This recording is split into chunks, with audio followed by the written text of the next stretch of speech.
جتنے بھی پیغمبر دنیا میں آئے ہیں سب پیغمبروں کی ایک مشترکہ دعوت، ایک تو توحید کی دعوت کہ صرف اللہ، اور کہ مرنے کے بعد دوبارہ زندہ ہونا ہے، حساب دینا ہے۔ حضرت حکیم الامہ مولانا اشرف علی تھانوی رحمہ اللہ تعالی فرمایا کرتے تھے کہ یہ جو آخرت کا تصور ہے، آخرت کی فکر ہے، یہ عصائے موسوی ہے۔ عصا لاٹھی، موسوی موسیٰ علیہ السلام والی لاٹھی۔ جیسے جادوگروں نے ہزاروں سانپ پھینکے تھے نا، تو ان ہزاروں سانپ پہ اگر اسپرے کیا جاتا وہ مرتے؟ بولے ایک ایک کو پکڑ کے ڈنڈے سے مارا جاتا تو وہ مرتے؟ دو چار مرتے، اور سارا دن یہی کام کرتے رہتے۔ کیا خیال ہے؟ پھر وہ ادھر ادھر چلے جاتے، وہ کہاں کہاں گھس جاتے، ایک ایک کو پکڑ کے نکالنا یہ ٹینشن والا کام ہے۔ کیا خیال ہے بھائی؟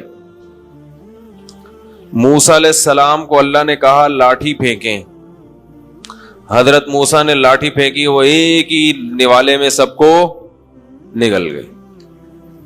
اس کا کام ہی یہ تھا کہ اس قسم کے جتنے بھی جراثیم ہیں ان کو بولو بھائی ختم کرنا۔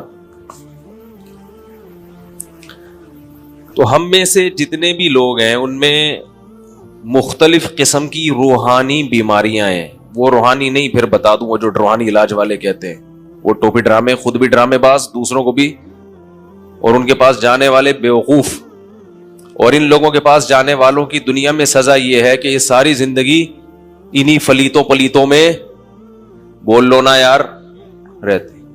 کیونکہ مجھے اس موضوع پر غصہ اس لیے آتا ہے کہ بول بول کے تھک گئے مگر پبلک جانا نہیں چھوڑ رہی۔ کالز آتی ہیں کہ ادھر گئے تھے روحانی والے کے پاس تو پھر یہ ہوا، پھر میں نے کہا گئے کیوں تھے؟ کہنے لگے پریشان تھے، کیا کرتے؟ تو پریشانی کا مطلب یہ ہے کہ جدھر بھی منہ اٹھاؤ چلے جاؤ۔ اگر کسی پریشانی کا آپ کے پاس علاج نہیں ہے تو اس کا مطلب یہ نہیں ہے کہ جس کے پاس نہیں ہے اس کے پاس چلے جاؤ، صبر کر کے بیٹھ جاؤ بس۔ نہیں آ رہی؟ اگر کسی پریشانی کا علاج نہیں ہے تو بس کسی کے بھی پاس چلے جاؤ، وہ تو اور پریشانی بڑھا دے گا نا۔ بھائی کسی بیماری کا علاج دریافت نہیں ہوا تو اس کا یہ مطلب ہے جیسے وہ ایک حکیم سا موضوع جو تھا نا اس کو پکڑ کے رکھنا ہے ورنہ موضوع چینج ہو جاتا ہے۔ روحانی جب بھی آئے گا نا درمیان میں اس کی واٹ لگاؤں گا میں، یاد رکھو، یہ آپ کو برداشت کرنا پڑے گا۔ وہ ایک حکیم کے پاس لوگ آتے تھے، ایک صاحب آئے کہ میرے پھنسی نکل گئی ہے، حکیم صاحب نے دوا دے دی۔ حکیم بیچارے کو پھنسیوں کا علاج آتا نہیں تھا، دوا دے دی تو وہ اس شخص دوا لے کر گیا، احتیاطاً پوچھ لیا کہ اس سے پھنسی ٹھیک ہو جائے گی؟ اس نے کہا نہیں۔ کہا پھر دوا کس چیز کی دی ہے؟ اس نے کہا یہ پھوڑا بن جائے گی۔ کہا پھر کیا ہوگا؟ کہا پھوڑے کا میرے پاس علاج ہے، پھوڑے کا مجھے علاج آتا ہے، پھنسیوں کا علاج نہیں آتا۔ تو جو روحانی والوں کے پاس جاتے ہیں نا، ان کے پاس آپ کی پریشانیوں کا علاج نہیں ہے، البتہ یہ کچھ ایسی پریشانیوں میں آپ کو ڈال دیتے ہیں جن کا ان کے پاس علاج ہوتا ہے۔ سمجھ رہے ہو؟ تو آپ پھر یہ سمجھنا شروع کر دیتے ہو کہ میں ٹھیک ہو رہا ہوں۔ آپ گئے، مسئلہ پیچیدہ تھا اور پیچیدہ ہو گیا، اس نے کچھ کیا تو وہ جو الگ سے بیماری آئی تھی وہ تھوڑی دیر کے لیے ٹھیک، تو پھر وہ ایک چین میں ساری زندگی کے لیے پھنس گئے۔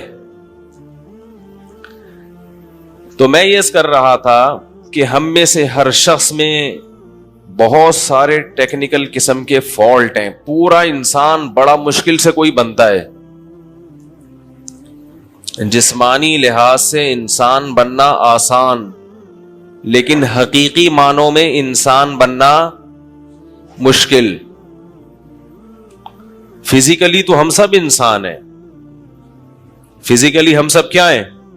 انسان ہیں، دانت ہیں، ہاتھ ہیں، پیٹ ہے, آنکھیں ہیں, تو یہ گدھے کی بھی یہی سارے پارٹس ہوتے ہیں. کیا خیال ہے بھائی؟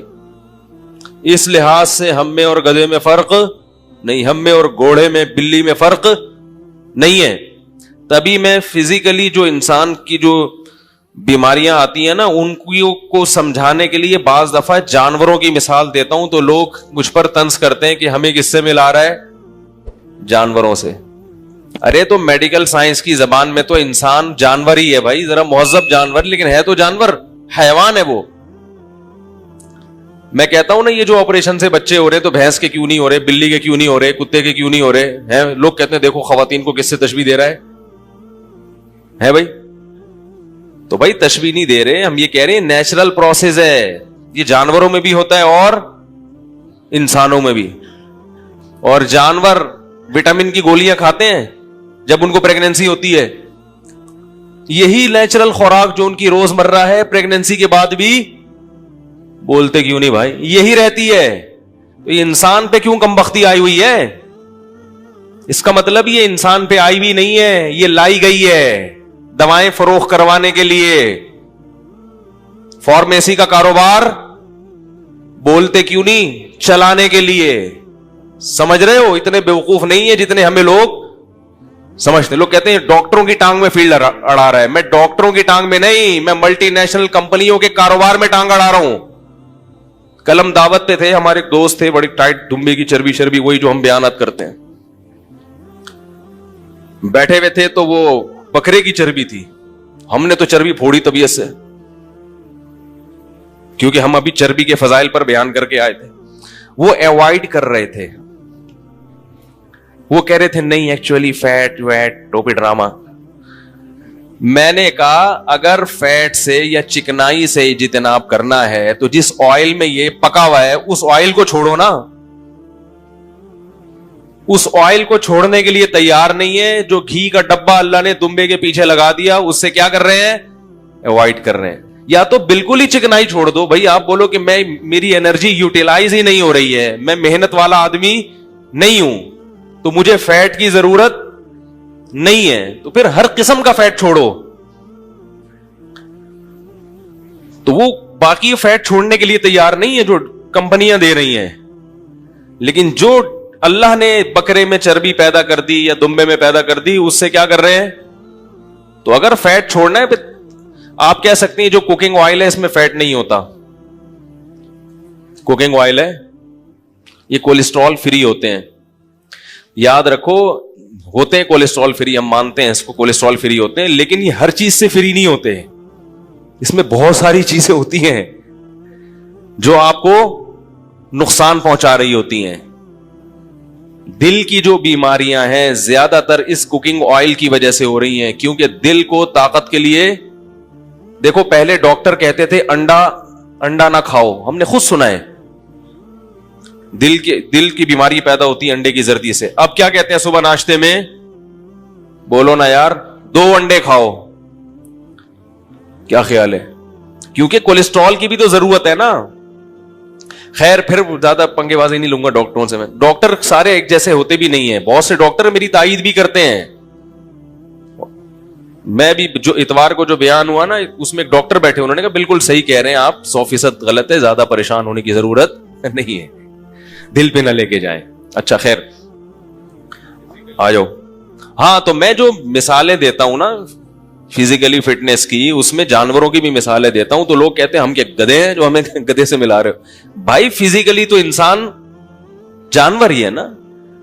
تو جیسے پریگنینسی میں جتنے جانور ہیں ان کی نیچرل غذا چینج نہیں ہوتی, تو ایسے ہی انسانوں کی بھی نہیں ہونی چاہیے. تو مسئلہ خواتین جو پریگنینسی میں جو پرابلم ہوتا ہے نا, وہ اس لیے نہیں کہ خوراک کی کمی ہے, وہ تو غریب لوگوں کے ہاں خوراک کی کمی ہے. شوہر بہت ہی کم بخت کنجوس ہو جو کھلا نہ رہا ہو, تو وہ تو پھر اس کی کنجوسی کا علاج کراؤ نا بھائی. شوہر اگر نالائق ہے وہ تو پھر نالائق ہے نا, وہ تو پھر ظلم تو ظلم ہے. ہم تو نارمل لوگوں, آپ جیسے نیک لوگوں کی بات کر رہے ہیں ہم. تو جو نارملی خوراک ہے وہی رہتی ہے. لہذا خواتین کو چاہیے پیزا اور برگر, بولو بھائی چھوڑ دیں, روٹی کھائیں, دودھ پیئیں, کھجوریں کھائیں. دیکھو کیسے زبردست بچہ ایسا کتنے پاؤنڈ کا پیدا ہوگا, مسکراتا ہوا پیدا ہوگا. حقیقت بتا رہا ہوں آپ. تو وہ پیزے برگر کھا کھا کے بھوک ختم ہو جاتی ہے آرٹیفیشل, تو پھر وہ کھانے کی جو چیزیں وہ کھانے کی توفیق ملتی نہیں ہے. دوسری بات یہ کہ یہ بھی ہے کہ خوراک بڑھ جاتی ہے, اور یہ جانور کی بھی خوراک بڑھتی ہے, بھوک زیادہ لگتی ہے, لہذا وہ طلب اس کو, کیونکہ ظاہر ہے انرجی ٹھیک ٹھاک یوٹیلائز ہوتی ہے, آپ کی انرجی خرچ ہوتی ہے, تمیز سے خرچ ہوتی ہے. تو ایک بات یاد رکھیں کہ جب بھی آپ کی انرجی یوٹیلائز ہوگی, یہ آپ کی صحت کے لیے ہمیشہ مفید ہوگی. جاگنگ کرنے والے کی انرجی زیادہ خرچ ہوتی ہے, تو کیا اس سے وہ کمزور ہو جاتا ہے؟ باڈی بلڈر کی انرجی زیادہ خرچ ہوتی ہے, تو کیا کمزور ہو جاتا ہے وہ؟ اسی طرح جو ہر مہینے خون دیتے ہیں, ہر مہینے یہ زیادہ فٹ رہتے ہیں, حالانکہ ان کی انرجی, ارے ان کی تو سارا خون ڈیزل کی طرح نکل رہا ہوتا ہے. انرجی سرو ہو رہی ہو, کہیں یوٹیلائز ہو رہی ہو, اور اس کی ریکوری نہ ہو رہی ہو, پھر انسان کمزور ہوتا ہے. آپ جاگنگ تو کر رہے ہیں مگر آپ کی خوراک, یار مجھے تو لگتا ہے آپ لوگ کچھ کھاتے پیتے نہیں ہیں, تھوڑا ساتھ دینا, میں کتنی ٹیکنیکل باتیں کر رہا ہوں آپ کے سامنے. دیکھو ایک آدمی جاگنگ کرتا ہے, ٹھیک ٹھاک تھک جاتا ہے, پسینہ نکلتا ہے, اس کی شوگر لیول ڈاؤن ہو جاتا ہے, بہت کچھ ہوتا ہے. اگر وہ جو اس کو ابھی اس کی جو طاقت خرچ ہوئی ہے, اس کو دودھ اور پراٹھوں کے ذریعے, پراٹھے تو ایسے ہی مذاق کر رہا ہوں, لیکن کوئی بھی چیز اچھی کھا کے اگر وہ کمی پوری نہیں ہوگی پھر کمزور ہوگا. لیکن اگر وہ کمی پوری ہو رہی ہے تو یہ دیر سے بڈھا ہوگا, یہ زیادہ عرصے جوان رہے گا. باڈی بلڈر ہم نے 75 سال کے دیکھے ہیں, ایسے جوان. ادھر جم خانہ ہے سر سید تھانے کے ساتھ ہی جم خانہ ہے, دیکھ لو کیسی جگہ بنایا انہوں نے. میں ایک دن وہاں ویسے ہی وزٹ کے لیے گیا, تو ایک صاحب وہ ڈنٹ پیل رہے ہیں وہ طبیعت سے. میں نے کہا خیریت, اتنا ویٹ اٹھا رہے ہیں. میں نے کہا آپ کی ایج کتنی ہے؟ انہوں نے کہا 75. میں نے کہا دیکھو مذاق, مفتیوں سے مذاق بولو بھائی نہیں کیا جائے. اس نے کہا شناختی کارڈ دکھا دوں؟ واقعی 75. کیوں؟ اس لیے کہ جو کھا رہے ہیں اسے خرچ کر رہے ہیں, تو فٹ فاٹ ہے جسم. تو خواتین کی بھی بہت زیادہ انرجی خرچ ہوتی ہے فیڈنگ میں, اسی طرح بچے کی ولادت میں. تو اس کی انرجی کو اگر اس کی ریکوری ہو جائے نا, یعنی دوبارہ سے اچھی خوراک ملے اس کو اور پراپر ملے, تو یہ اس کے لیے اور اچھا ہوتا ہے. سمجھ میں آ رہی ہے بات؟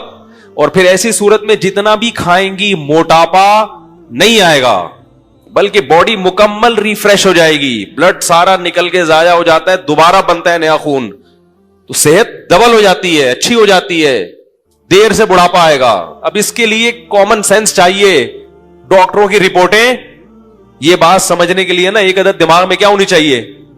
مغز ہونا چاہیے سمجھنے کے لیے, پھر یہ باتیں سمجھ میں آئیں گی. ورنہ پھر وہی کولو کے بیل کی طرح چلتے رہو جہاں معاشرہ جا رہا ہے. بیڑا غرق کر دیا آج کل فیملی پلاننگ والوں نے. خواتین کی صحت کا حال دیکھو, 2 بچے چاہیے 3 بچوں روکنے کے لیے جو وقفے کے طریقے ہیں وہ کس قدر زہریلے طریقے ہیں. ایک مصیبت, فطرت سے ہٹ کر اپنا دنیا کا بھی نقصان, آخرت کا بھی نقصان, صحت کا بھی نقصان. اور جو حمل روکنے کے لیے جو گولیاں اور انجیکشن اور جو مصنوعی طریقے ہیں وہ ذہنی طور پر بھی, مینٹلی بھی ڈسٹرب کر دیتے ہیں. طلاقوں کی بہت بڑی وجہ یہ ہے, کیونکہ جب خواتین حمل روکنے کی کوشش کرتی ہیں, جتنی بھی دوائیں اس میں آ رہی ہیں نا, مینٹلی ڈسٹرب کرتی ہیں, چڑچڑاپن پیدا کرتی ہیں. جب چڑچڑاپن ہوگا تو میاں کی بات کا تمیز سے جواب. لیکن فیملی پلاننگ والوں کو ان چیزوں کی کوئی پرواہ نہیں ہے. وہ کہتے ہیں بیڑا غرق ہو جائے, طلاقیں ہو جائیں, ہماری صحت پہ کوئی فرق نہیں پڑتا, وہ بچے روکو بس. اور ہم اسی کولو کے بیل کی طرح ان کے پیچھے. کولو کے بیل کو جب گھمایا جاتا ہے نا, کولو کا بیل دیکھا ہے بھائی جان؟ بیل ہوتا ہے وہ گاؤں دیہاتوں میں نا گھوم رہا ہوتا ہے, اس کی آنکھوں پہ پٹی باندھ دیتے ہیں اور گلے میں گھنٹی. گلے میں گھنٹی اس لیے کہ مالک کو پتا رہے کہ چل رہا ہے, یہ ٹن ٹن ٹن آواز آ رہی ہے. پٹی اس لیے باندھ دیتے ہیں کہ اس کو بیوقوف بنایا جاتا ہے کہ تمہیں ہم لانگ روٹ پہ لے کے جا رہے ہیں, اس علاقے سے تمہاری ہجرت ہو رہی ہے, تم یہ علاقہ ہمیشہ چھوڑ کے, یہاں تمہیں روزانہ آٹا پسوایا جاتا ہے تمہارے ذریعے سے, چلو یہ وطن چھوڑ کے, کیا خیال ہے, قیس جنگل میں اکیلا ہے, جانے دو, خوب گزرے گی مل بیٹھیں گے جب دیوانے دو. صحیح, وہ بھی اکیلا ہے تو ہم بھی اسی کے پاس جا کے بیٹھ جائیں گے. تو اس کی آنکھوں میں پٹی باندھ دیتے ہیں اور بیل چلتا ہے, لانگ روٹ پہ جا رہا ہے, حالانکہ وہ وہیں گھوم رہا ہوتا ہے. ٹھیک ہے نا. تو یہ جو فیملی پلاننگ والے اور یہ جس قسم کی آپ کی میڈیا ٹریننگ کر رہا ہے نا آپ کی, تو آپ کولو کے بیل کی طرح سب کی زبان پہ ایک ہی لفظ ہے, تربیت نہیں ہو سکے گی, خرچے کہاں سے پورے نہیں. ایکچولی یہ وہ زمانہ نہیں ہے جو پرانا والا زمانہ تھا, ایکچولی یہ وہ پہاڑوں پتھروں کا دور نہیں ہے. یہ سب گنتیاں ہیں جو سکھائی جا رہی ہیں, سمجھے, پٹیاں ہیں جو پڑھائی جا رہی ہیں. تمہاری صحت بھی برباد, تمہارا گھر بھی خوشحال نہیں بنے گا. جب نسل نہیں ہوگی تو کیا چچے, کیا ماموں, کیا بھتیجے, کیا نواسے, کیا داماد, کیا بہو ہیں, سب سیٹ اپ تیل ہو گیا. چہروں پہ خوشیوں کے آثار نہیں ہوں گے, کیونکہ ذرا سی عمر بڑھتی ہے تو پیسہ کسی کام کا نہیں رہتا انسان کے. اس سے نہ باتیں کر سکتا ہے نہ دل کے راز. خدا کی قسم وہ غریب اچھا ہے جس کے رشتے دار ہیں اور اس کے غم اور اس میں اس کی خوشیوں میں اور غم میں شرکت کرتے ہیں. جاؤ ان دولت مندوں کے حالات جا کے دیکھو, ان کا بڑھاپا کیسے گزر رہا ہے, جنہوں نے نسلیں روکی ہیں. خیر, تو کولو کے بیل بننے کی کوشش نہ کریں, تھوڑی سی سینس استعمال کر لیا کریں. سمجھ رہے کہ نہیں سمجھ رہے؟ پھر بھی نہیں ہے تو کوئی بات نہیں. تو خیر, ہم کیا کہہ رہے تھے؟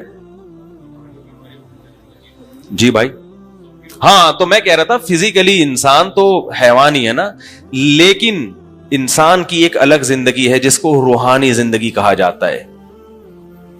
اس سے انسان کیا بنتا ہے؟ انسان کا. ہم جب کہتے ہیں نا انسان بن انسان, تو اس کا مطلب یہ نہیں ہے کہ دم کٹوا دے اپنی. وہ کہ بھائی میں کوئی گدھا تھوڑی ہوں, میں بندر بھی نہیں ہوں, میرے تو دم بھی نہیں ہے.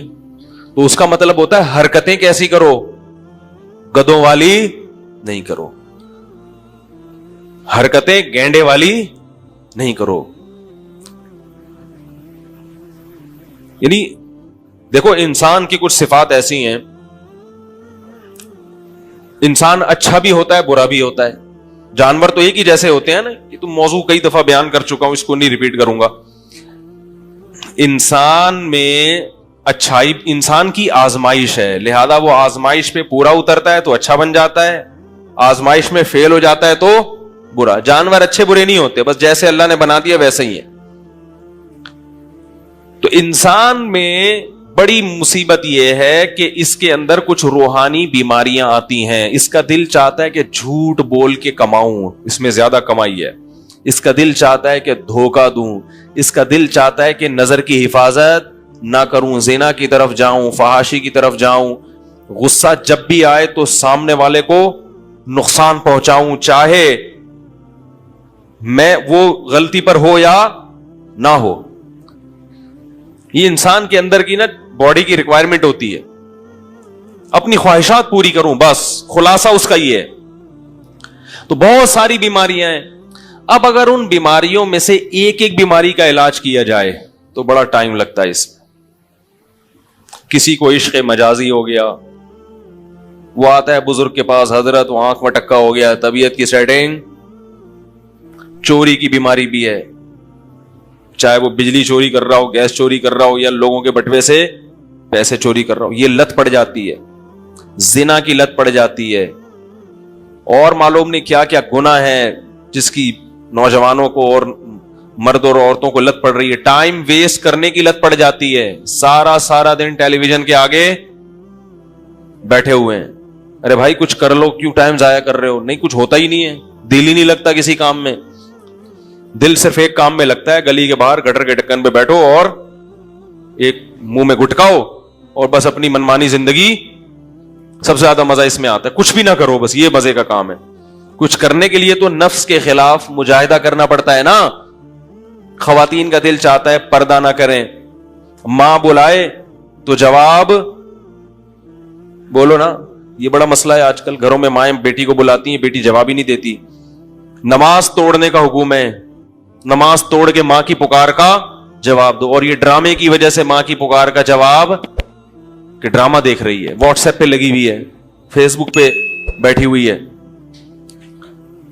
تو جب باپ اور ماں کا نہیں ہے تو میاں کا کہاں سے ہوگا؟ کیا خیال ہے؟ میاں کا, کیونکہ اس کی تو ساری حرکتیں ان کو پتہ ہیں. کیا خیال ہے بھائی؟ ابا کے بارے میں تو بھائی اچھے ہی ہوتے ہیں سب کے ابا. میاں کا تو ایک ایک حرکت بیوی کو کیا ہوتی ہے, تو اس کی عقیدت کہاں سے آئے گی دل میں. اسی طرح میاں صاحب حقوق ادا نہیں کر رہے, دوستوں کے ساتھ تو ہی ہا ہا, گھر میں آتے ہی منہ پہ پورے 12 بجنا شروع ہو جاتے ہیں. تو یہ ساری سیٹنگ آؤٹ ہوتی ہے. اب اس میں معاشرے کی اصلاح کہاں کہاں انسان کرے بیٹھ, بھائی یہ بھی ٹھیک کر لو, یہ بھی ٹھیک کر لو, یہ بھی ٹھیک کر لو, یہ بھی ٹھیک کر لو, یہ بھی, یہاں بھی انسان کے بچے بن جاؤ, ایسا کیوں کر رہے ہو, یہ کیوں کر رہے ہو, یہ کیوں کر رہے ہو. تو حضرت حکیم علماء فرمایا کرتے تھے آخرت کی فکر پیدا کر لو. بس کیا کر لو کہ بھائی جو بول رہا ہوں, جو کر رہا ہوں, وہ لکھا جا رہا ہے اور اس کا ایک دن حساب بولتے کیوں نہیں بھائی, حساب دینا. فرمائے ساری چیزیں خود بخود سیٹنگ پہ. یہ موسیٰ علیہ السلام کی لاٹھی ہے آخرت کی فکر, جو سارے سانپوں کو, جو دنیا کے سانپ اور برائیوں کے سانپ ہیں, ان کو ایک ہی نوالے میں کھا جائے گی. کیونکہ آپ کو خود اپنے آپ کو ٹھیک کرنے کی فکر پیدا ہو جائے گی. جب فکر پیدا ہوگی تو پہلے یہ ہوگا کہ کون سی چیزیں ٹھیک ہیں ان کا پتہ چلا لوں, اور کون سی چیزیں غلط ہیں ان کا بھی پتہ چلا لوں. پھر اگلی فکر یہ ہوگی جو ٹھیک ہیں وہ اختیار کر لو, اور جو برائیاں ہیں وہ چھوڑ دو. یہ دو چیزیں خود بخود پیدا ہو جائیں گی. کیونکہ جن لوگوں میں آخرت کی فکر ہوتی ہے ان کے حالات ہم نے دیکھے ہیں, وہ بہت زیادہ ٹھیک ہو جاتے ہیں, اتنے ٹھیک جتنے آپ اور ہم افورڈ بھی نہیں کر سکتے. ہمارے شیخ حضرت مفتی رشید احمد صاحب رحمہ اللہ تعالی فرماتے تھے کہ بچے کی غلطی پہ جب غصہ آئے اپنے بچے کی, اس وقت اس کو سزا بولو بھائی نہ دو, کیونکہ اس میں اتنا جرم نہیں ہوگا جتنا غصے کی وجہ سے آپ اس کو سزا دو گے. اس کا بھی قیامت کے دن حساب. باپ کو اجازت نہیں ہے کہ اولاد پہ ظلم کرے, ظلم کرے گا تو قیامت میں حساب دینا پڑے گا. بتاؤ جو اپنی اولاد کو غصے میں نہیں مار رہا کہ کہیں زیادتی نہ ہو جائے, جبکہ غلطی اولاد نے کی ہے, بلکہ وہ غصے کے ٹھنڈا ہونے کا انتظار کر رہا ہو, تو وہ آدمی بہنوں کی وراثت کیسے کھائے گا؟ بولو نا بھائی.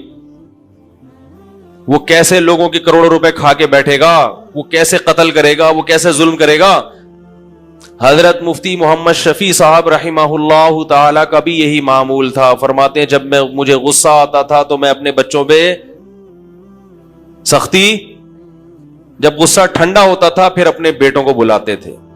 کون بیٹے؟ حضرت مفتی تقی عثمانی صاحب, حضرت مفتی رفیع عثمانی صاحب. پھر اللہ ایسی اولادیں بناتا ہے جب باپ ایسا ہو.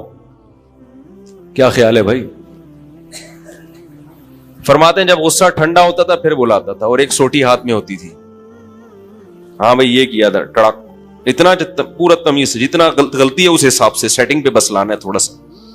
ہم پوری ونڈو ریموو کر دیتے ہیں بھائی, ریفریش کرنے سے کام چل رہا ہے, پورا کمپیوٹر ہی یعنی پہلے تو ونڈو اٹھا کے پھر بچہ ہی بھاگ جاتا ہے. ٹھیک ہے, پورا کمپیوٹر چینج کرنا پڑتا ہے. کوٹ رہے ہیں تسلی سے, مار رہے ہیں, پیٹ رہے ہیں. تو یہ ان لوگوں کے حالات ہیں جن کو یہ فکر تھی کہ ہر بات کا لکھی جا رہی ہے اور ہر عمل بولو نا یار نوٹ کیے. ہمارے حضرت کے پاس ایک شخص آیا, اصلاحی تعلق تھا. جب اس کے دل میں آخرت کی فکر پیدا ہوئی ہے, آخرت کا خوف, تو خود احساس ہوا کہ میں اپنی بیوی کے ساتھ زیادتی کرتا ہوں, جتنی بات نہیں ہوتی سزا زیادہ دیتا ہوں. خود سے آج کل کسی انسان کو یہ احساس ہو جائے, اس کو عجائب گھر میں رکھ دو, اتنا نیک. مذاق, کیونکہ آج کل تو الزامات لگتے ہیں, گواہوں سے ثابت ہوتا ہے کہ ظالم ہے, پھر بھی شوہر ماننے کے لیے تیار. وہ اپنی انسلٹ محسوس کرتا ہے, وہ یہ محسوس کرتا ہے کہ مجھے اگر غلط کہہ دیا تو یہ میری بے عزتی ہے, یہ مردانگی کے خلاف, یہ میری مردانگی کو چیلنج کیا جا رہا ہے. وہ یہ ایسا تکبر میں آ جاتا ہے. اگر آپ بول دیں نا بھائی تم غلط ہو, تم ظلم کر رہے ہو زیادہ, تیش میں بولے آئندہ مفتی صاحب کے پاس کیس گیا نا, ایسے لوگ بھی ہیں کہ ان کی بیوی نے میرے پاس کیس دائر کیا, دونوں کی باتیں میں نے سنی, مجھے اندازہ ہوا, تو بیوی کو دھمکی دی کہ آئندہ مفتی صاحب سے رابطہ کیا تو تجھے طلاق ہے. یہ ہو رہا ہے, نہیں آ رہی بات؟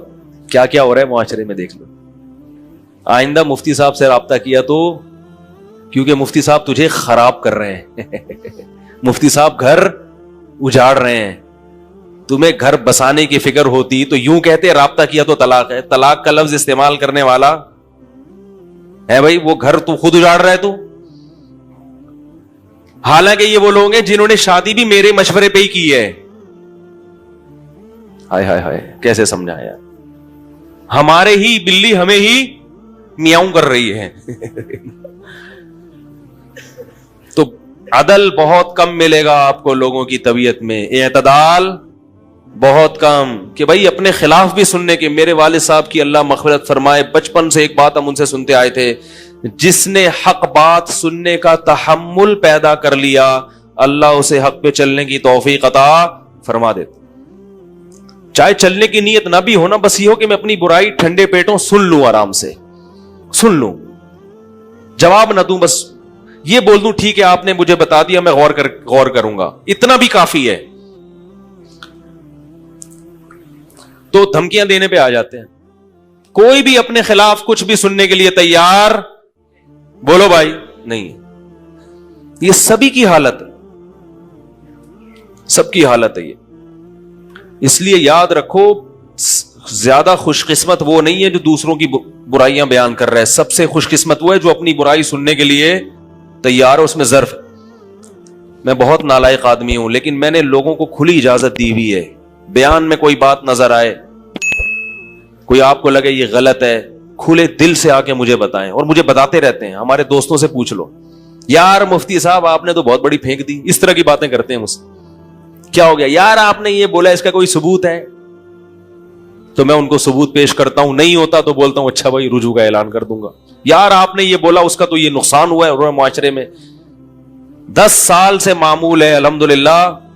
لوگ ہاں اس آدمی کی بات نہیں سنتا جو خیر خواہ نہیں ہے, کیونکہ جو بدخواہ ہوتے ہیں ان کا مقصد طنز ہے, ان کا مقصد کیڑے نکالنا ہے, ان کا مقصد آپ کی اصلاح نہیں ہے. جو اصلاح کی نیت سے آئے گا, خیر خواہ بن کے آئے گا, ہمارے دل کے دروازے بھی کھلے ہوئے ہیں اور گھر کے دروازے بھی کھلے ہوئے ہیں, چونکہ یہ لوگ ہمارے خیر خواہ ہیں. کوئی بھی فرشتہ نہیں ہوتا, کوئی بھی پورا کامل نہیں ہوتا. عالم کی تباہی اس وقت شروع ہوتی ہے جب وہ سمجھ لے کہ ہم چما دیگرے نیست, میرے جیسا کوئی دوسرا نہیں ہے. ہمارے بزرگ, ہم نے اپنے بزرگوں سے سنا ہے کہ جس دن دل میں یہ خیال آ گیا نا مجھ جیسا دیگرے نہیں ہے, دیگر فارسی کا لفظ ہے, مجھ جیسا کوئی نہیں ہے, تو فرمایا کہ یہ فارسی کی مثال اصل میں یوں ہے, ہم چما دیگرے نیست. تو اس کو یوں کر لیا کرو, ہم چما ڈنگرے نیست. ڈنگر پتہ ہے نا, وہ ڈنگر کہتے ہیں نا بے وقوف آدمی کو جس میں عقل نہ ہو. جس دن یہ خیال آ گیا کہ میں ہوں سب سے بڑا فنٹر, مجھ سے کوئی غلطی نہیں ہو سکتی, تو سمجھ لو تم ہو سب سے بڑے ڈنگر, سب سے بڑے گدھے پھر تم ہو.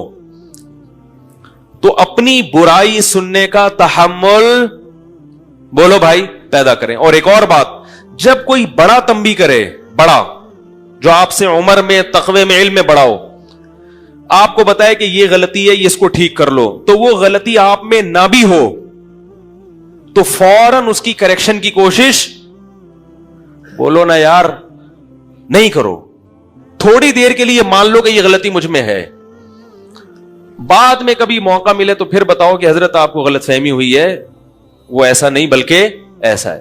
وہ غلط فہمی کو اگر قبول کر لیں آپ کی صحیح فہمی کو تو ٹھیک ہے, نہیں قبول کریں تو بحث, بولو نا یار, نہیں, بحث نہیں کرو. پھر ابا نے آپ کو, ابا بڑے ہیں نا بھائی, اولاد کے لیے ابا کیا ہوتے ہیں بھائی؟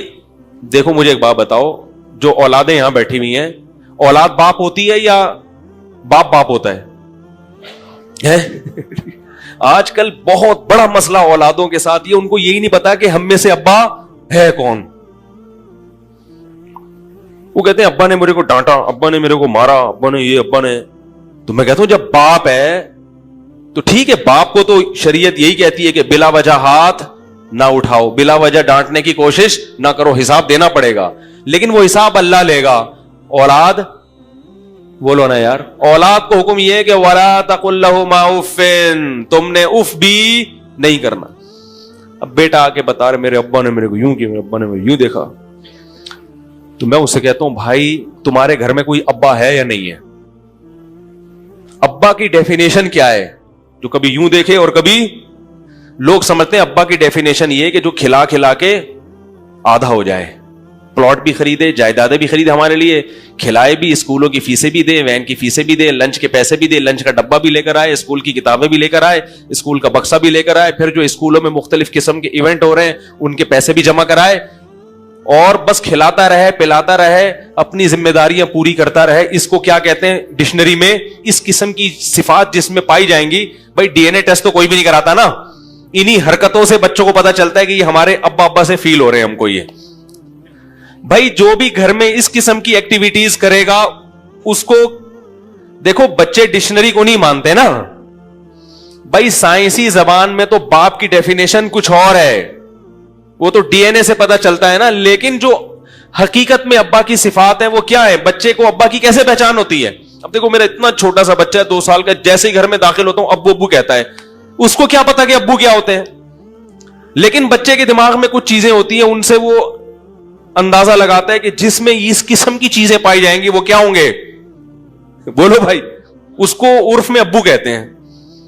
بچے اس سے اندازہ لگاتے ہیں. بھائی جو ہر وقت گود میں اٹھا کے رکھتی ہے, بچہ سمجھ جاتا ہے یہ میری ماں ہے, حالانکہ اس نے نادرا کا کوئی سرٹیفکیٹ نہ دیکھا نہ پڑھا کہ بھائی والدہ کا نام کیا ہے.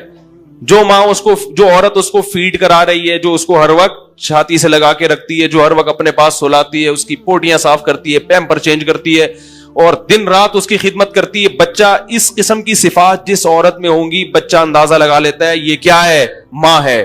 لہذا بچہ جب کسی دوسرے بچے کو دیکھتا ہے, دوسرے بچے کو دیکھتا ہے کہ یہ عورت اس کے بچے کے ساتھ ایسا کر رہی ہے, تو وہ فوراً حکم لگا دیتا ہے کہ یہ تمہاری کیا ہے؟ امی ہے. اس کو بتانے کی ضرورت نہیں ہوتی. غلط تو نہیں کہہ رہا بھائی, اسی سے بچہ اندازہ لگاتا ہے نا کہ یہ ہماری امی اور وہ والی لڈو کی امی, گڈو کی امی. تو سب کی امیوں کا بچے کے ذہن میں ایک ہوتا ہے جس میں یہ صفات ہوں وہ امی ہوا کرتی ہیں. تو ایسے ہی بچے کے ذہن میں ایک چیز بیٹھ جاتی ہے, قدرت بٹھا دیتی ہے, جو اس قسم کی چیزیں کرتے ہوں وہ کیا کہلاتے ہیں؟ ابا. جو گھر میں آتے ہی ہے بھائی چنگیز خان کی طرح داخل ہوں, کیا پکایا ہے کیا, اور ایک دم آ کے پوچھ کر شروع کر دیں, ہاں بھائی نماز پڑھی ہے, ہاں بھائی ہوم ورک کیا ہے, ہاں بھئی یہ کیا ہے, ہاں بھئی وہ کیا ہے, بیگم تمہیں تو تمہاری تو اماں آ کے بیٹھی رہتی ہیں ہر وقت پڑھے. تو یہ جو ڈیزائننگ یعنی جس میں اس قسم کی چیزیں پائی جائیں, پھر چیز جس سے مانگی جائے, پیسے جس سے مانگے جائیں, اسکول کی فیسیں جو ادا کرتے ہیں, گیس بجلی کا بل جو پے کرتے ہیں, کرایہ جو دیتے ہیں یا گھر جن کا ہے, تو بچے سمجھتے ہیں کہ وہ کیا کہلاتے ہیں؟ بولو نا یار, ابا. تو میرے بھائی ابا کی صرف اتنی ڈیفینیشن اگر ہوتی تو وہ ابا کم ملازم, بولو نا یار, زیادہ ہے. وہ ابا کیا ہوا؟ وہ ساری خدمتیں کر رہا ہے آپ کی وہ. تو ابا کو آنکھیں دکھانے کی اتھارٹی بھی. دیکھو میں آپ کو پنجاب کی حکومت کا ایک واقعہ سناتا ہوں. میں کو ایجوکیشن کے خلاف چیخ چیخ کے تھک گیا کہ یار کو ایجوکیشن کو ختم کرو. ابھی کچھ دن پہلے میں بہت بڑے عالم کے پاس بیٹھا ہوا تھا, میں ان سے سامنے رونا رو رہا تھا, حضرت یہ کو ایجوکیشن سسٹم تو ہمارے معاشرے کو کیا کر رہا ہے؟ تباہ کر رہا ہے. اب پی ٹی آئی سے کی حکومت آئی ہے تو کچھ عمران خان سے رابطہ کریں علماء, ان کو بولیں بھائی یہ اللہ کا واسطہ یہ سیٹ اپ کیا کرو, ختم کرو. تو انہوں نے پھر واقعہ سنایا پرانی کسی حکومت کا, پنجاب کی, میں نام نہیں لوں گا, کہ حکومت نے پنجاب میں جتنے بھی اسکول ایسے تھے جو کو نہیں تھے ان کو بھی کو کرنے کا فیصلہ کیا. تو علماء گورنمنٹ کے پاس گئے. اچھا حکومت نے کہا ہمارے پاس فنڈ نہیں ہے کہ ہم لڑکوں کے الگ اسکول چلائیں اور لڑکیوں کے الگ, فنڈ نہیں ہے تو یہ مجبوری ہے. تو کچھ علماء گئے حکومت کے پاس اور کہا کہ بھئی آپ کیا کر رہے ہیں کہ یہ غلط ہے, دیکھیں یہ تو نہیں ہے. تو اس نے کہا بھئی فنڈ کا مسئلہ نہیں ہے, تو ہم نے قوم کو الو بنانے کے لیے فنڈنگ کی بات کی ہے. بات یہ ہے کہ جو ہمیں فنڈ دیتے ہیں باہر والے ویسٹرن, ان کی پالیسی ہے کہ یہ فنڈ جب ملے گا جب لڑکے لڑکیاں, حالانکہ دیکھو اس کا تعلیم سے کیا تعلق, قرضے کہاں سے ملتے ہیں؟ IMF سے ملتے ہیں نا. تو یہ شرط لگائی ہوئی ہے کہ پیسہ اسکول کے لیے, تعلیم کے لیے اس صورت میں دیا جائے گا جب لڑکے لڑکیوں کو اکٹھا بٹھاؤ گے. نہیں آ رہی میرا خیال ہے بات. تو اگر ہم یہ کو سسٹم ختم کر دیں تو باہر سے پیسہ آنا بند. پھر اس وزیر اعلیٰ نے یہ کہا کہ جس کا کھاتے ہیں چلے گی بھی, ارے بولو نا یار, اسی کی. صاف لفظوں میں کہہ دیا بھائی, جس کا کھا رہے ہیں پالیسیاں بھی انہی کی, پیسے بھیک کی طرح ان سے لے رہے ہیں جو بھیک دے رہا ہے, تو پالیسی بھی اسی کی چلے گی نا. بالکل صحیح کہا. جب آپ بھکاری بن جاؤ تو پھر آپ کی اپنی کوئی پالیسی نہیں ہوتی. اور ان قرضہ دینے والوں کی سوچ پہ بھی لعنت ہے. ان کو تعلیم سے مطلب نہیں ہے, بھلے یہ کوئی شرط ہے. بھائی تمہیں ایجوکیشن چاہیے تو تمہیں کیا ہے کہ دونوں کو اکٹھا بٹھاؤ. اس کا مطلب یہ کچھ کام یعنی مدد کے بہانے بہت ساری چیزوں پہ ہمارے کلچر پہ ڈاکہ ڈال رہے ہیں. ان کو پتا ہے کہ کچھ ان کی خدمت کرو اور اس کے بہانے بہت ساری چیزیں اپنی منواؤ ان سے. اس سے پتا چلتا ہے کہ وہ ہمارے فیملی سسٹم کو تباہ کرنے میں کتنے حساس ہیں کہ ان کا خاندانی نظام تباہ کرو. ان کے ہاں ڈاکٹر پیدا ہو, انجینئر پیدا ہو, مگر مہذب لوگ پیدا نہ ہو, کیونکہ اسکولنگ پہ تو خرچ کر رہے ہیں, لیکن ہمارے فیملی سسٹم کو بچانے کی بجائے تباہ کرنے کی کوشش میں لگے ہوئے ہیں. اس سے پتا چلتا ہے کہ ان کو ڈاکٹروں سے تکلیف نہیں ہے, ان کو اس سے ہے کہ یہ, کیونکہ یاد رکھو غیرت مند لوگ ہمیشہ خاندانوں میں پیدا ہوتے ہیں. جس کے نہ ابا کا پتا نہ اما کا پتا, وہاں غیرت مند لوگ پیدا نہیں ہوتے. خاندان ہوتا ہے تو انسان کی پہچان ہوتی ہے نا. جب یہ سسٹم زنا پھیلے گا معاشرے میں تو خاندانی نظام برباد ہو جائے گا. جیسے وہ خود برباد ہو گئے تو وہ چاہتے ہیں کہ ہم بھی کیا ہو جائیں, برباد ہو جائیں. تو میں یہ کہہ رہا تھا کہ ہمارے وزیر اعلیٰ نے ارشاد فرمایا کہ جس کا کھا رہے ہیں پالیسی بھی اسی کی چلے گی. کاش گھروں کی خواتین کو یہ بات سمجھ میں آ جائے کہ جس کا کھا رہی ہو بھائی پالیسیاں بھی. ہائے ہائے ہائے, آہستہ بولتا ہوں, خواتین کے بارے میں جب بات آتی ہے آواز کیا ہو جاتی ہے, سلو ہو جاتی ہے, کیونکہ ہم بھی ایک شوہر ہیں, ہم بھی مجبور ہیں بھائی. تو پالیسیاں بھی کس کی چلیں گی, اور اس کی پالیسی کے خلاف جب ہوگا تو اس کو آنکھیں دکھانے کی اجازت بھی, بولو بھائی, ہوگی.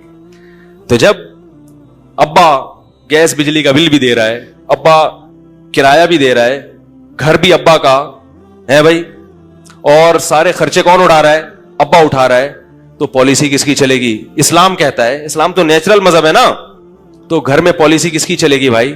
ابا کی چلے گی. تو جب پالیسی کے خلاف ہوگا تو ابا کو آنکھیں دکھانے کی اجازت بھی, بولو نا یار, ہوگی.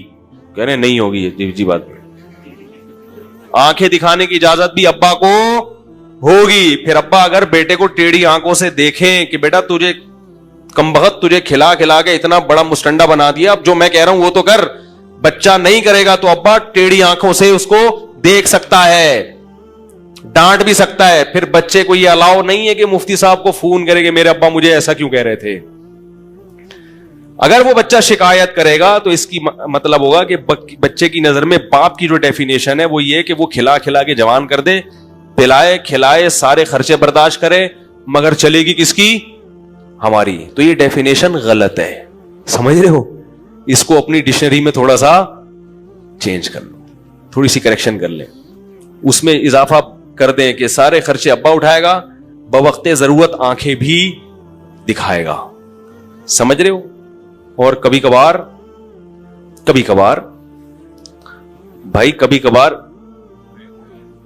طبیعت سے چترول بھی, بولو نا یار, لگائے. اسلام میں باپ کو اجازت ہے کہ وہ اولاد کو بوقت ضرورت چترول, بولو نا یار, لگا سکتا ہے. اور اولاد کو حکم ہے کہ جب چترول لگے تو تمیز سے, بولو نا بھائی, کھا لیا کرو, کمپلین نہ کرے. بولا کوئی بات نہیں, لگا دیا تو لگا دیا, چلتا ہے یار, پٹیں گے نہیں تو پھر انسان کیسے بنیں گے. لیکن بلا وجہ نہ مارے. آپ باپ بھی بیٹھے ہوئے ہیں یہاں پہ, خام خامے جا کے چترول شروع کر دیا آپ نے. اچھی بات تو یہ ہوتی ہے جو کام اخلاق سے ہوتا ہے وہ مار پیٹ سے نہیں ہوتا. جتنا اولاد کو عزت دے کے اس کو اس کی عزت کا خیال کریں گے اتنا بچہ اچھا نکلے گا انشاءاللہ. مار تو بالکل ایک آخری درجہ ہے, جب بالکل کسی صورت میں, جیسے پھوڑے کا پہلے علاج یہ نہیں ہوتا کہ ایک دم اس کو بلیڈ سے کاٹ دیا جائے, پہلے تو بھائی مرہم لگا لو, نہیں ہو رہا اینٹی بایوٹک کھلاؤ تو پھوڑے ٹھیک ہو جاتے ہیں اکثر, پھر بھی ٹھیک نہیں ہو رہا پھر آپریشن کی طرف آتے ہیں, ایک دم ڈائریکٹ آپریشن کی طرف آ گئے تو اس کے سائیڈ افیکٹ بھی ہوتے ہیں. کیا خیال ہے؟ ٹھیک ہے نا. تو اس لیے جو والدین بلا وجہ اولاد پہ سختی کرتے ہیں, محبت سے بات نہیں کرتے, ان کو عزت نہیں دیتے, ان کو سمجھاتے نہیں ہیں, ان کی غلطیوں پہ چشم پوشی بھی کرنی چاہیے کہ چلو ساری چیزیں ٹھیک نہیں ہوتی, یہ غلط ہو گئی. تو ایک بندے نے مجھے خود بتایا, کہہ رہے میں اسکول میں پڑھتا تھا کو ایجوکیشن, تو کسی لڑکی کو اس نے چھیڑ دیا, اللہ معاف فرمائے, آپ نہیں چھیڑنا شروع کر دیں. جب چھیڑا ہے تو وہ لڑکی اور اس کی اماں پہنچ گئی اس لڑکے کے گھر میں. پہلے غیرت مند لوگ ہوا کرتے تھے نا, آج چھیڑ دو تو خوش ہوگی, سہیلی کو بتایا کہ الحمدللہ چھیڑ کے آئی ہوں, ماشاءاللہ اللہ نے اتنی عزت دی ہے کہ اب مجھے بھی لوگوں نے چھیڑنا, اور ماں باپ خوش ہوں گے ماشاءاللہ ہماری بچی بھی بالغ ہو گئی بھی ماشاءاللہ. خیر تھوڑا سا زیادہ ہو گیا لیکن بال کچھ اسی قسم کا سیٹ اپ چل رہا ہے. تو پہلے یہ پرانا 20-25 سال پرانا واقعہ, وہ مجھے بتا رہے تھے کہ ہم نے کہیں چھیڑ دیا, آنکھ میں ٹکا ہو گیا کہیں, تو لڑکی کو غصہ آیا, میں عزت دار, مجھے اس نے ایسے کیوں دیکھا, تو اماں کو بتا دیا اس نے. اماں پہنچ گئی اس کے گھر, لڑکے کے ابا کے گھر. تو کہہ رہے وہ ابا شکر ہے گھر پہ نہیں تھے, اماں کو بتایا. تو کہہ رہے جب میری ماں کو بتایا کہ تمہارا بیٹے نے میری بیٹی کو چھیڑا ہے, صحیح ہے, اللہ کے بندوں اگر چھیڑا بھی ہے تو پورے محلے کو بتانے کی کیا ضرورت ہے بھائی, اپنی عزت اپنے ہاتھ میں ہوتی ہے نا. چلو خیر یہ صرف اماں ہی کو بتایا, لیکن یہ لوگ پوری دنیا میں مشہور کر دیتے ہیں. تو اس کی ماں نے کیا بولا, وہ شخص مجھے خود بتا رہے کہ میری والدہ نے بولا کہ میرا بیٹا ایسا نہیں ہو سکتا, یہ ہر جرم کر سکتا ہے مگر کسی کی بہو بیٹی پہ غلط نگاہیں نہیں ڈال سکتا, میں نے اس کو ہمیشہ حلال کھلایا ہے حرام. وہ بیٹا کہہ رہا ہے یار میری ماں کے جب میرے بارے میں یہ کمنٹس, تو میں تو شرم سے زمین میں بولو بھائی گڑ گیا. یار میری ماں مجھے اتنا اچھا سمجھتی ہے. کہہ رہے اس چیز نے مجھے مجبور کیا کہ آئندہ میں یہ حرکت بولو بھائی نہیں کروں. ماں کہہ رہی ہے یہ نہیں ہو سکتا بھائی, اتنے گھٹیا نہیں ہیں ہم لوگ, اتنے برے نہیں ہیں, اتنے گھٹیا خاندان کے لوگ نہیں ہیں ہم کہ ہمارا بیٹا جا کے دوسرے کی بہنوں اور بیٹیوں کو چھیڑنا شروع کر دے, ایسا نہیں ہو سکتا, کچھ اور کیا ہوگا. تو کہہ رہے وہ حالانکہ کہہ رہے ہم چھیڑ چھاڑ کے آئے ہوئے تھے ٹھیک ہے, لیکن ماں کی طرف سے یہ جو عزت ملی نا, کہہ رہے اس چیز نے مجھے آئندہ اس جرم سے روک دیا کہ بھائی نہیں ہوگا, اب نہیں ہوگا. جیسی ہماری ماں ہمیں سمجھتی ہے تو ہم, آج کل الٹا ہوتا ہے. ابا کے پاس کیس آتا نا, ابا پتہ کیا ابا کیا کرتے, ابا بولتے چھیڑ دیا, مجھے تو پہلے ہی پتا تھا یہ کیا کرے گا, یہ دنیا میں سالہ کسی کام کا یہ ہے نہیں.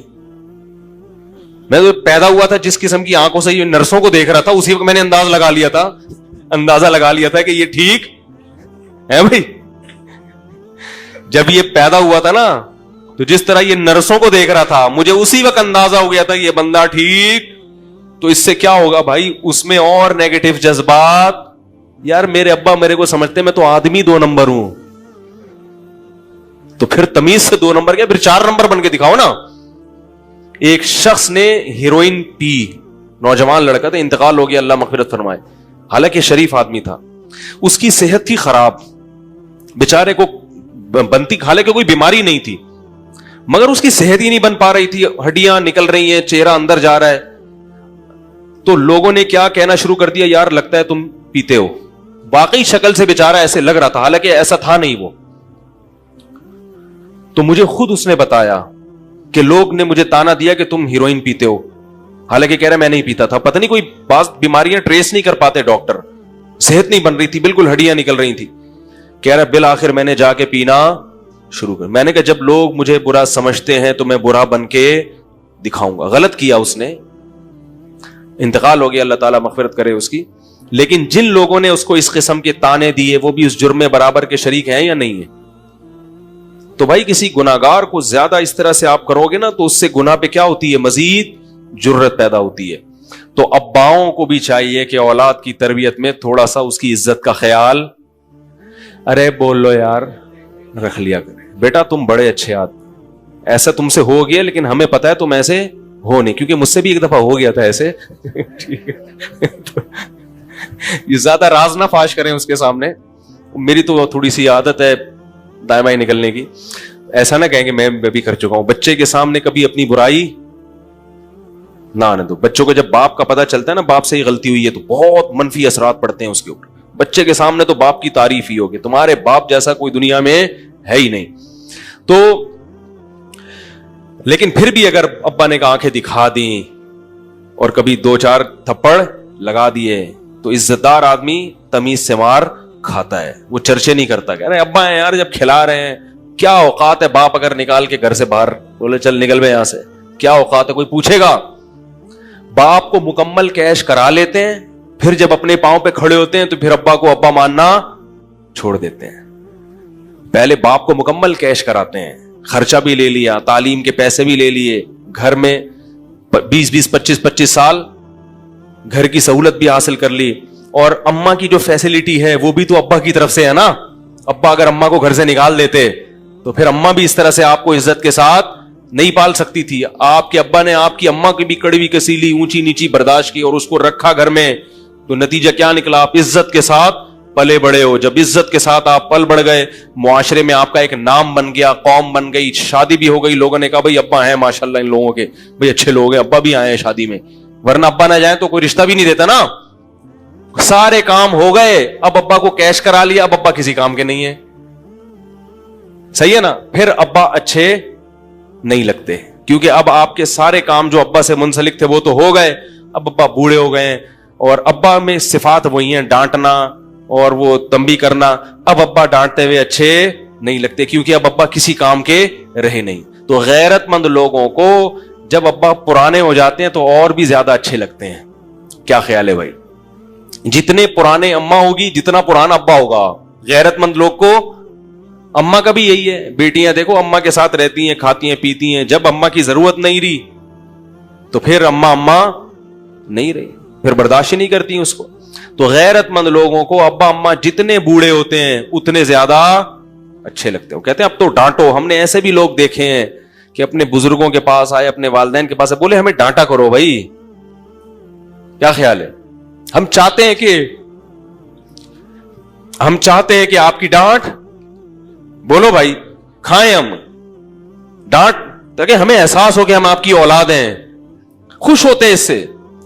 تو میرے بھائی آخرت کی فکر اگر پیدا ہو گئی نا تو یہ ساری چیزیں انشاءاللہ اللہ کو حساب دینا ہے قیامت کے دن. ایک ایک چیز کا حساب دینا ہے. اَيَحْسَبُ الْإِنسَانُ أَن يُتْرَكَ سُدًى. اللہ فرماتے ہیں انسان یہ سمجھتا ہے کہ ایسے ہی چھوڑ دیا جائے گا. ایسے دنیا میں کوئی بھی نہیں چھوڑا جائے گا میرے بھائی. یہ تو غیر مسلموں کا نظریہ ہے کہ بس یہ دنیا ہے، کھاؤ پیو موج مستی کرو مر جاؤ. اللہ فرماتے ہیں ایسا نہیں ہے. تو میرے بھائی اگر مکمل صحیح بننا ہے تو کیا کرنا پڑے گا؟ آخرت کی فکر پیدا کرنی پڑے گی. اس کے لیے علماء نے ایک طریقہ بیان کیا ہے. کیونکہ ابھی تو میں نے بھی بیان کر لیا، آپ نے بھی بیان سن لیا، تھوڑا سا احساس ہو گیا. جب گھر جاتے ہیں تو سب بھول بھلیاں. کیا خیال ہے؟ پتہ ہی نہیں چلتا، بیان ہی ہوا تو یاد بھی نہیں رہتا کیا باتیں ہوئی کیا نہیں ہوئی، سب بھول بھلیاں ہو جاتا ہے. تو علماء نے اس کا طریقہ بیان کیا ہے کہ روزانہ رات کو سونے سے پہلے 5 منٹ محاسبہ کریں اور 5 منٹ مراقبہ کریں. بات آ رہی ہے سمجھ میں؟ 5 منٹ محاسبہ اور 5 منٹ. دیکھو جو کام تھوڑا ہو مگر ڈیلی بیسس پہ ہو اس کی برکات زیادہ ہوتی ہیں، اور جو کام زیادہ ہو مگر پابندی سے نہ ہو اس میں برکت بولو نا یار نہیں ہوتی. لوگ ایک دم صحت بنانے آتے ہیں نا، وہ طاقت کی دوائیں کھانا شروع، وہ ایک اور بڑی اچھی اچھی خوراکیں کھانا شروع، تھوڑے دن میں جوش ختم. تو جو کنٹینیو کوئی بھی کام کرے گا نا پابندی سے چاہے تھوڑا ہو اس کی برکتیں زیادہ. تو 5 منٹ سے زیادہ نہیں، زیادہ کریں گے تھک جائیں گے. تو 5 منٹ بہت ہیں مراقبہ اور 5 منٹ مراقبہ کسے کہتے ہیں؟ یہ مراقبے سینٹر والے مراقبے نہیں جو روحانی لوگ کراتے ہیں ٹوپی ڈرامے. مراقبہ ہال میں آئیے اور مراقبہ کیجیے اور پھر آپ گھومیں گے آسمان کی سیر کی. یہ دماغی کیا ہے؟ تھوڑی سی سیٹنگ آؤٹ ہونے کی دلیل ہے. مراقبہ وہ جو حدیث میں آتا ہے, اور محاسبہ وہ جس کا اللہ اس کے رسول نے حکم دیا. محاسبے کو آج کی زبان میں احتساب کہا جاتا ہے. آپ نے سنا ہوگا نا بھائی, احتساب سب کا ہوگا. یہ لفظ سنا ہے کہ نہیں سنا؟ ارے کہتے ہیں نا اپوزیشن کا بھی احتساب ہوگا. اپوزیشن والے حکومت میں آتے ہیں کہتے ہیں سب کا احتساب ہوگا, یعنی ہمارے علاوہ سب کا. بھائی یہی مطلب ہوتا ہے نا. وزیر اعظم جب تقریر کرتے ہیں کہ سب کا احتساب ہوگا, مطلب کیا کہ میرے علاوہ جتنے بھی دنیا میں لوگ ہیں سب کا احتساب ہوگا. حکمرانوں کی یہ سوچ ہوتی ہے. جب عدالت کہہ رہی ہوتی ہے کہ سب کا احتساب ہوگا, تو مطلب جج صاحب کہتے ہیں میرے علاوہ جتنے بھی لوگ ہیں سب کا احتساب ہوگا. تو احتساب کا مطلب چیک کرنا کہ کیا کر رہے ہو, ٹھیک ہے نا, کتنی تمہارے اندر جرائم ہیں, کتنی غلطیاں ہیں, کتنی خوبیاں ہیں.